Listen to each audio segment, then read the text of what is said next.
This is Mark Tronson from the Australian Missionary News. I have here with me today Gary O'Donnell. Gary is the CEO of Squash Australia. Now Gary, how did you come into sports administration? Mark, I was always an enthusiastic sportsman as a kid, and in the mid-80s I had quite a substantial background in volleyball, and Queensland Volleyball was looking for a state coaching director, and I moved up from Sydney. I had a career in retailing for about 9 or 10 years, and took the opportunity to travel around the state with a clipboard, a bag of volleyballs over my shoulder and a whistle, and got about developing the sport of volleyball in Queensland. Now, that was where you met David Beard.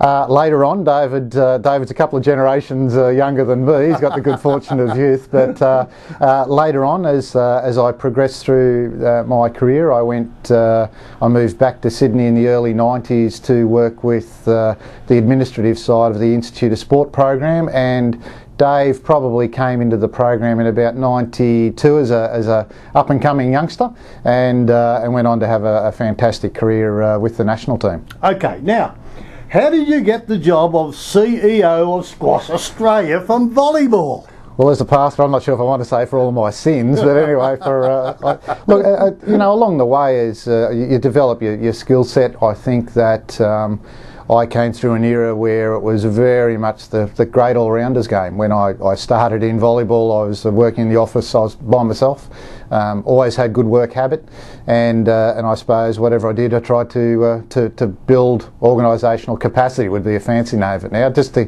engage people, keep their level of enthusiasm up, and support them.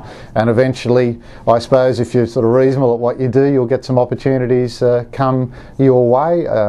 I've had the good grace to work at major events like the Olympic Games for a couple of months in volleyball. Saw David Beard play in the Olympics, lead the team out for the first game, and that was a great thrill to see 15,000 people cheering on the Aussie team, and so some opportunities with events, and then progressing through the ranks.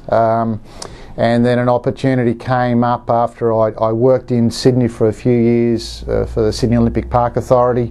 At the end of my contract, the opportunity it came into the press for the role with Squash, and I applied for the job and had the good fortune to get the position. Now, wonderful. Now, we've still got some very, very talented and high-ranked squash players. Can you tell us about these? Oh, we absolutely have. We've, our leading male players. We've got 3 in the top 20. 3 in the top 20. That's exactly right. Dave Palmer's, he's at about 8 in the world, and then Cameron Pilley and Stuart Boswell are sort of flip-flopping between about 15 and 18. And those 3 they're the backbone of the Australian men's team. A 4th player in that program, who last year came 3rd in the World Championships and beat the old adversary England in the final for 3rd. Aaron Frankham. The old line. That's exactly right. Anyway, typically, and then we've got there's about 450 or so players registered on the men's World Tour, of which probably 30 of them are Australians. And the girls? And in the girls, there's about 300 or so on the women's tour, and there's probably 35 or 40 now. We've put all of our up-and-coming girls into the program. In terms of performances, we've got Australians at about 3. That's Rachel Grinham, 10, Casey Brown, and Donna Urquhart at about probably about 20 or 22 at the moment. There you are, folks. Squash is at the top. Squash is at the top. Our squash. Now, we do have a problem, and the problem is that the backyard or the small business squash courts have been taken over by development. Can you tell us about that problem? That is probably singularly the biggest challenge for the sport, because it's so much out of our control. Squash's boom in Australian sport in the 70s and 80s led to a lot of private investment to deliver on that demand, which was great at the time. The trouble is, 20 years or 30 years on, the property boom in Australia has just driven up the land value, and effectively it doesn't matter how good not to that extent. So even if someone's running a very good business and getting a very good return on their investment, simply if a developer walks in to realise the land value to build apartments or light industrial or something like that, then the courts will go. And sort of, if you're a bit cynical, which sometimes I am, if you like, 30 years ago, if a council was doing a recreation facility plan, they would say, oh well, we've got to have some netball courts, a tick, cricket fields, tick, and I don't begrudge those sports, yes. But basically when they got to, oh, we'd better have some squash courts, but the answer was, well, the bloke down the road's built those, yes. and yes. tick. Now we're sort of paying the price on that. Paying the price for that. So the challenge for us over the next 10 years is really to talk to local government and bring in the new generation of squash courts, movable walls. I'll come now to our final question. Yes.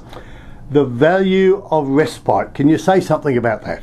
Well, I think that it's a busy life out there, and particularly I suppose when you get to this sort of role, and fortunately out of my experience, I've had the good fortune to deal with a lot of great and serious athletes who take their involvement, and their coaches take the involvement full time, often enough to the to the extent that it's probably can be a little bit damaging and to their things like their family life.